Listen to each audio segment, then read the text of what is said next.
Yo, what's up guys? Cartrogo once again for another unboxing video.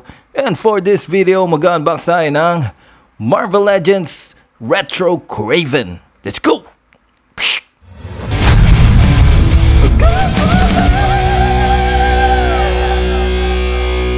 So, simulan na nga natin by checking its packaging. So, this figure comes with a retro carded packaging. So, dito sa taas, merong Marvel Comics na logo. Tapos, yung Spider-Man na logo. Tapos, dito sa gilid, yung artwork ni Kraven. Tapos, ito yan. Kita natin yung figure Hasbro logo. Tapos, dito naman sa likod. Ayan, kagaya ng mga ating retro series. Yung meron siya dito parang blueprint ng figure. Tapos, same lang din. Saka yung artwork. Tapos, short description ng ating character na si Kraven. So, yun lang guys. So, ano pa hinihintay natin? Buksan na natin to. Let's go! So, ito na nga guys. Napakulan na nga natin yung ating Kraven na figure. And so far, it looks good, no? Pero, let's take a closer look. Tingnan muna natin yung kanyang accessories. Let's go! So, check na nga natin yung kanyang accessories, no? Pero, iisa lang yung kasamang accessories dito. So, yan. Meron siyang weapon. Yung kanyang sibat.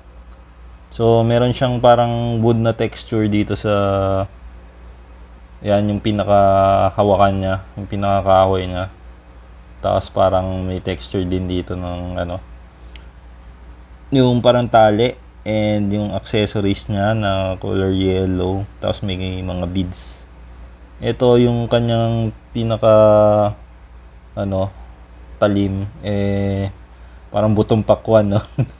Hindi, pero yan, medyo manilaw-nilaw siya. So, yun, okay naman.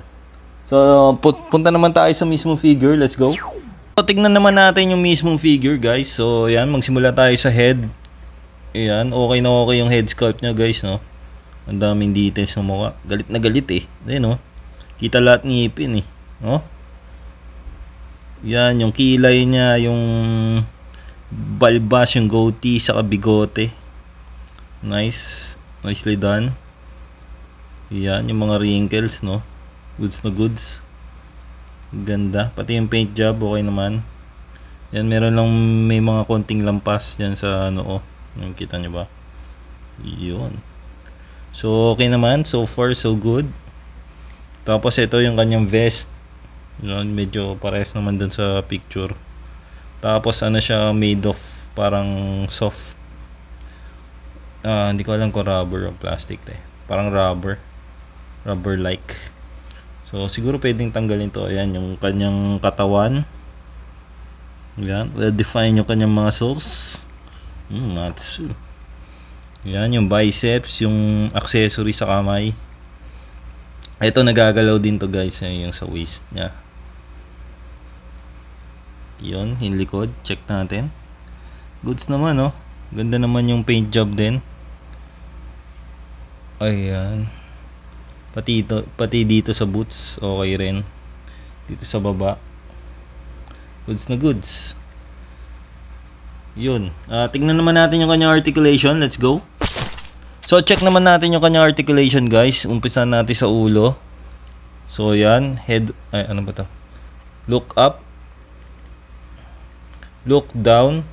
Iyon. Pwede. Maikpit guys yung kanyang articulation, ah. Head tilt. Iyon. Tapos yan. Tingin sa kaliwa, tingin sa kanan. Medyo humaharang tong kanyang vest. Pero okay lang. Tapos sa shoulders naman, ito yung sidewards niya. Medyo mababa. Hindi ko alam pero parang ano kasi lumalaban siya. Medyo nakakatakot siyang parang merong umiipit na hindi ko mawari. Siguro tong vest. Yan. Tapos ay mahigpit, eh. Tapos yung kanyang bicep, meron siyang bicep swivel. Yan. Double jointed na siko.